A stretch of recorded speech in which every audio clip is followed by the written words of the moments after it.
তিনি ছিলেন মধ্যম আকৃতির সুঠাম দেহের অধিকারী একটি মানুষ। তার চুলগুলো ছিল ঘাড় পর্যন্ত প্রলম্বিত, হালকা হালকা কোঁকড়ানো।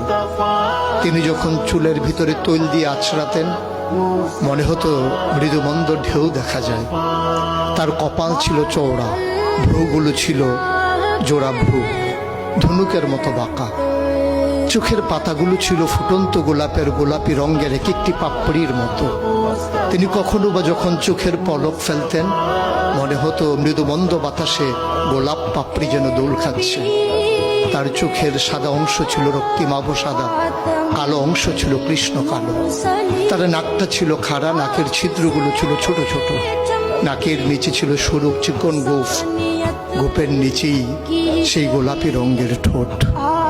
তার ঠোঁটগুলো যখন কখনো বা মুচকে হাসত গোটা পৃথিবীর মানুষ অবাক বিস্ময়ে দেখত গোটা পৃথিবীতে যেন বিজলি চমকিয়েছে। তিনি কখনো বা যখন এই রাস্তা দিয়ে হেঁটে যেতেন, 1 মাস পরেও কখনো যখন সাহাবা হাঁটতেন তার গায়ের জান্নাতি গন্ধ তারা পেতেন।